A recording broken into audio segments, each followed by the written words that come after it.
This is Talk Business and Politics with Roby Brock. Welcome to today's program. I'm Roby Brock, joined by John Brummett, columnist with the Arkansas Democrat-Gazette. Happy New Year to you, John. Well, Happy New Year to you. Good to be back with you. We took a couple of weeks off. Well earned and for good reason, the holidays. But it's good to be back. Got to recharge our batteries there. We do. Have you already broken your first New Year's resolution? I made one New Year's resolution. Some people will find it trivial, but it was not to throw any fits of frustration on the pickleball court. And I have played one time this year, and I lost more than I won, and we played several games each outing, but I maintained my composure. But they were taking bets on the over/under on how many more times I could do that. But that was, I have not broken it yet, and it's a noble thing to try to keep your blood pressure down and not make a childish spectacle of yourself when a game doesn't go right for you. Don't you think that's something I ought to resolve to try to do? I think so. I think so. And I think that's a great segue into our first topic of conversation today. Totally unintentional, but you must be talking about the state Supreme Court, right? Yes, I am. What is your interpretation of the latest, I guess, back and forth and what's going on here? Well, what's going on is that the new Chief Justice, Karen Baker, has a history of kind of resentment and sullen style and picking and not getting along with others. I'm not saying it's necessarily her fault. I'm just saying she has that history. And she's in her first week as Chief Justice. She fired the head of the administrative office of the court, even though the law doesn't seem to make clear that she can do that. Fired somebody else on the parking lot through the driver's side window of his car, I think. 10 people, I think, altogether in state police security, and Supreme Court security and Supreme Court Justice Department staff positions. And then the 5 Republicans who control the 7 membership of the Supreme Court got together and issued an order saying nobody's fired, and the people with the administrative personnel office shouldn't consider anybody fired, and nobody's fired unless the Supreme Court says so. And so they're dysfunctional internally, not in terms of doing the case law, but they're dysfunctional internally. And it all broke Friday afternoon, so we're recording on Sunday, I should say, because in the morning we'll see if any of this comes to a head. And it's the public, I think, I listened to somebody or watched somebody and listened to her as she read that article Saturday morning, and she was just aghast at the childish behavior. But that's all. I mean, there's no effect on the functioning of the court. Most people don't have anything to do with the court. Most people, when they think about the Supreme Court, they think about Alito and Thomas and Roberts and those people, U.S. Supreme Court. I don't see it registering, and I don't see it having effect as yet on the vital central justice-seeking and rulemaking and order-issuing role of the court. But it's a behavioral disgrace. I grew up hearing about judicial integrity, judicial discretion. Those things, they're not evident here. They're fighting Baker and then the others who are trying to stop her. They're fighting over fiefdom. This is not about big things. This is about insular activities in that little justice building that they have, and who gets to be the boss, about who parks where and other things.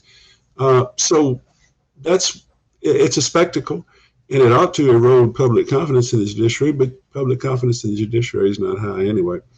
So and by the way, Rhonda Wood lost to Karen Baker. Rhonda Wood is now part of the 5 Republicans who are taking back Baker's first administrative actions. So the loser for Chief Justice is now running more of it, apparently, than the winner, but probably with the support of statute and proper Supreme Court process. So that's what's going on. It's kangarooism. It's almost humorous, except it's no way for a for a co-equal, one of the co-equal three branches of our government to be behaving. That's the best I can do, you know. Well, a couple things to watch for. Obviously, Monday morning and what happens as those employees try to return to their jobs, which I suspect that they will, because there seems to be the court order to do that. Number one. Number two, we got a legislative session starting week after next, which you know that there'll be some bills filed to clarify some of this, who has control of what. I'm with you on looking at the statute, though. It's pretty clear that that the director of the AOC shall serve at the pleasure of the Supreme Court. I went and looked through Amendment 80. This is the other thing that I'd have you watch for, because Justice Baker, our Chief Justice Baker, cited this.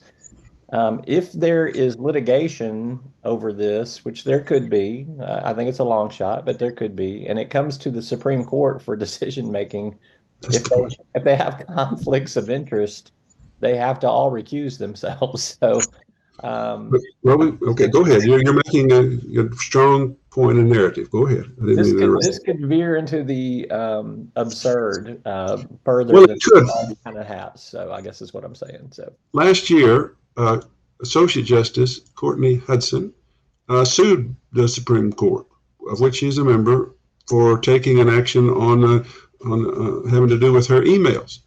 And the Supreme Court, the majorities, got together and made an order that you can't do that. You can't bring this case against us, and because we're the Supreme Court.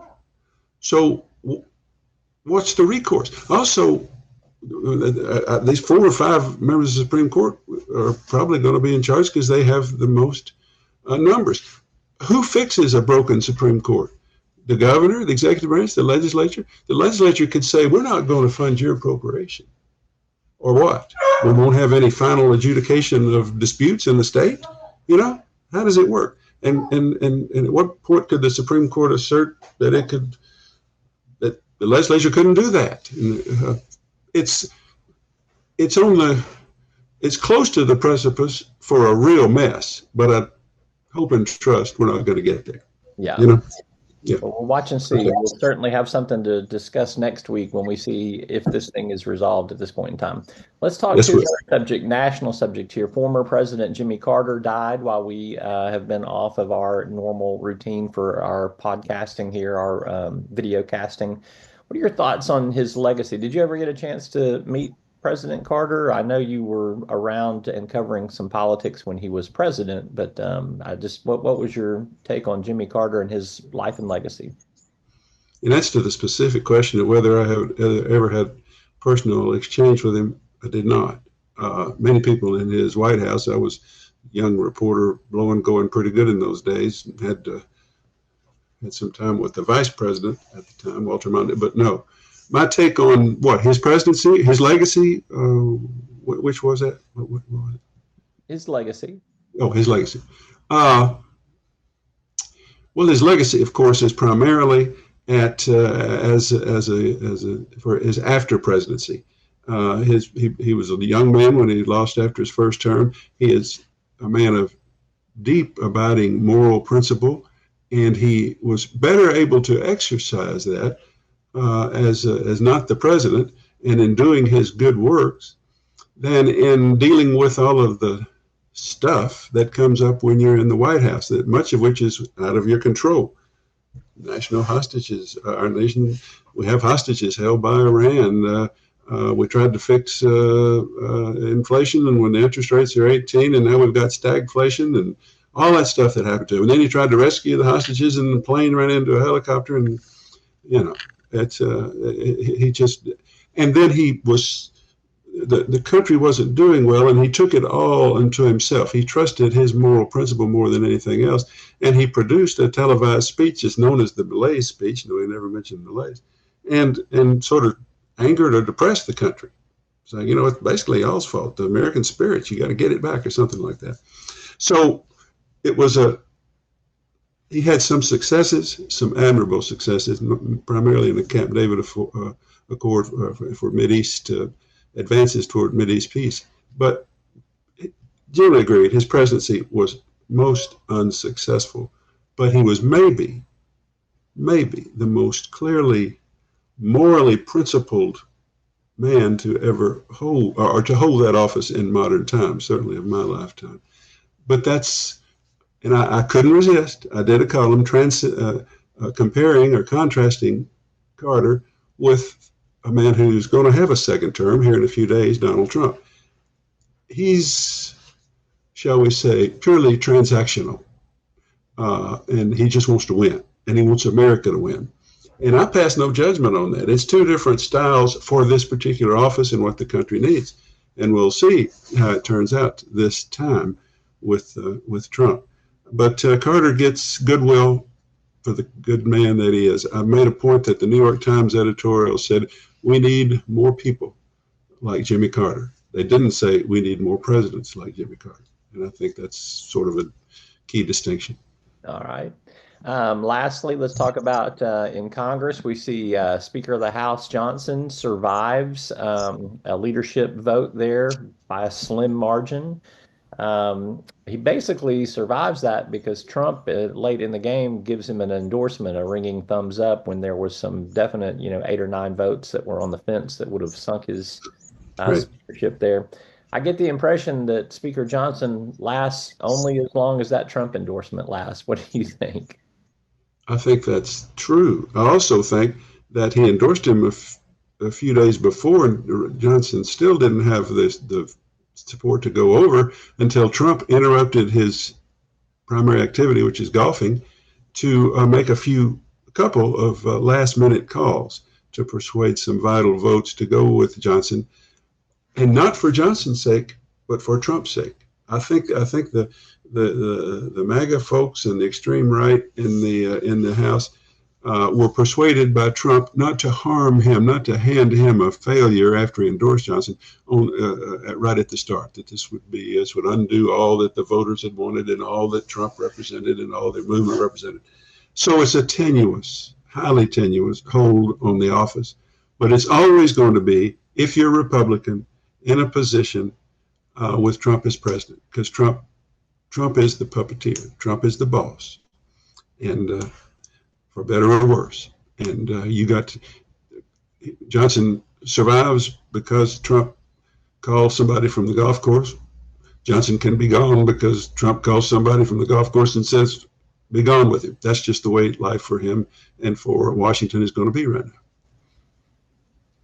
Going to be interesting times. All right, let's get some rest between now and next week. We'll have an Arkansas Supreme Court crisis to analyze. We'll have the start of the legislative session coming, and who knows what else might be on our agenda. John Brummett, columnist with the Arkansas Democrat Gazette, thank you, as always. Thank you, and I'll catch you next week. Bye-bye.